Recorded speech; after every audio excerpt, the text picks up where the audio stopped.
Carrots are a good example of a biennial root crop. Along with beets, they spend the whole year storing up a large amount of sugars, carbohydrates, protein in the roots. We dig them and eat them fresh, and we love them. If you leave them in the ground in a mild area, or dig them up and put them in a cold environment, root cellar, hold them over the winter, replant them the next year, they make an enormous, tall, beautiful, blooming plant with the frilly leaves and big umbels. This is not a carrot, but the carrot flowers look somewhat similar to this, only great big. And bees are they love carrot flowers. Vernalization is a term which means chilling. Carrots and beets and most root crops need to go through a period of chilling between 34 and 40 degrees for a period of 8 to about 8 weeks, 8 to 12 weeks. You can tell on your carrots when they're ready to plant again, when the little root areas begin to show on the sides. I don't know if you can see these little white roots that have started to come out again. It's chemically changing, and it's preparing itself now to go to bloom. And it will use up all of the material that is stored in the carrot to produce a plant to really get it started. And then it again, of course, has all of the leaves, which will continue to produce a lot of carbohydrate and protein for the seed. Because carrot seed and beet seed will last about 7 years under good storage condition, certainly 3 to 4, you don't have to grow seed every year of every single biennial, so it's easier to grow a crop of carrot seed one year and a crop of beet seed the next. And then over a period of time you can get 2 or 3 crops that you can mix together from different years that will give you a better genetic pool. We always have to remember, we don't want to just grow 1 or 2 carrots. We want to grow as many carrots as we can every year for seed to let them mix, and we want to be sure that we save seed from year to this next season, or we might save it 2 years or 3 years in a row and just mix them together to get as many individuals saved as possible. Beet seed produces a little woody seed holder that has 2 or 3 seeds in it, and they'll last for quite a while as well. Again, beet seed is pretty easy to save from and works pretty easily, just back in the back corner by the compost pile.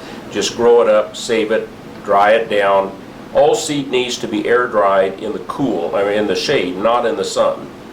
And so they can be dried. You can pick these, you can hang them upside down, do the same thing with some of the carrot flowers. You'll be able to tell when the carrot flowers begin to curl up, and these will also kind of curl up and dehydrate a little bit as they begin to mature their seed. And so saving seed that way is an excellent idea. Onions. Well, there's 2 kinds of onions. There's perennial onions, which this is a good example of a walking onion, and it does not, honey, you don't get this. It does not really produce seed. It just produces little onions at the end that you can break off and plant. And I recommend everybody grow some walking onions. They're called Egyptian walking onions, or snake onions, or just walking onions.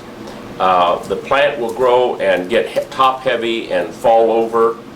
You can see that these little bulblets here will produce a really plantable little plant, and they can be grown in some of the areas that you might not have as rich a soil. They're pretty hardy, and they do pretty well. So this is a perennial onion, and it's just going to be out in the garden and come up. And these can kind of come up in strange places. How they get squared around, I don't know. But anyway, this is a regular biennial onion. and it's going to produce seed. And at the end of the season, this will be full of seed. The unfortunate thing about onion seed is it's only good for about 1.5 years or 2 years, maybe 3 at the most, under really good conditions of storage. So you're going to have to save seed from onions more often. Again, you'll find that some years when you plant onions from little bulblets, from sets they're called, they'll go to bloom. They've actually been grown a year, and they're very small, and they may go ahead and bloom. Usually those are not going to produce the kind of seed that you want.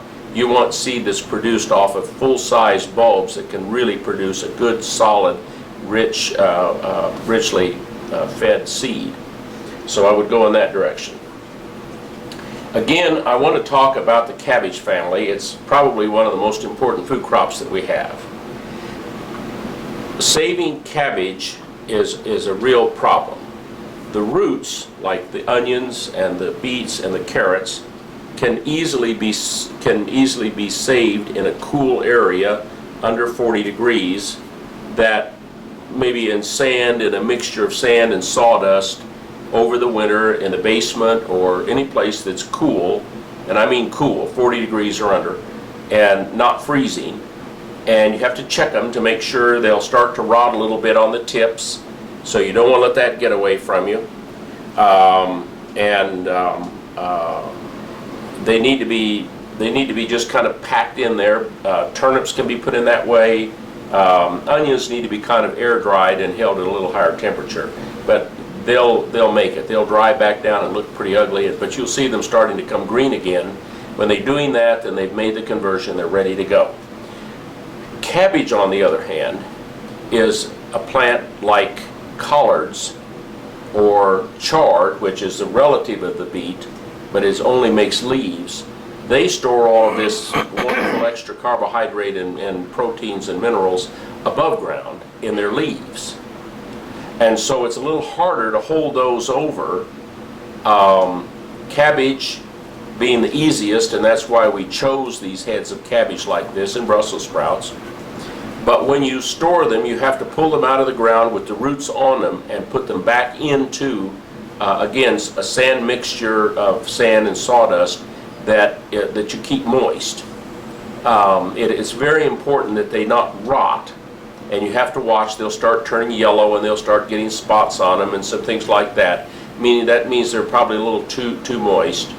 But in the spring, if you've managed to salvage a cabbage head, then you can take it back out into the garden, replant it, and take a knife and just put an X through the top few leaves of it so it'll split open and let the bloom come out. Again, remember, not all of the cabbage family is a biennial, but the ones that are, the kales, which have become so important to us, I recommend red Russian kale and Siberian kale over the Scotch kales and whatever for the flavor and whatever. Many of these can live out in your garden all winter long and produce blooms in the next year, especially if you just give them a little bit of cover. So that's the concept of saving seed from a biennial plant. The idea that they have to go through a cold period. If you're living in a tropical area, it's going to be very difficult. You're going to have to get them in a refrigerated area. You're going to have to vernalize the carrots and the roots, root crop like beets, for a period of 8 to 12 weeks. And then you bring them out and they will go to bloom for you, and you can produce seed. We produce seed in Africa. It's a little difficult to do, and it requires a little bit of technology to do.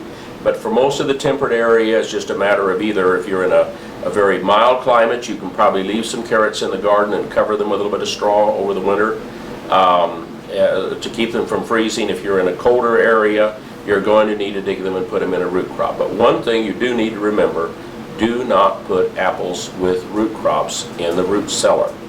Apples produce a gas that will cause problems, and it's best to store fruit in one kind of a storage system and your vegetables in another. Things like garlic can be stored on a shelf, just dry. onions kind of the same way. You just have to check them on a weekly basis. So I encourage you to go online, read about saving seed from biennial root crops and biennial crops, study vernalization, and but this gives you the basic understanding of where to go and how to do it. So thank you very much.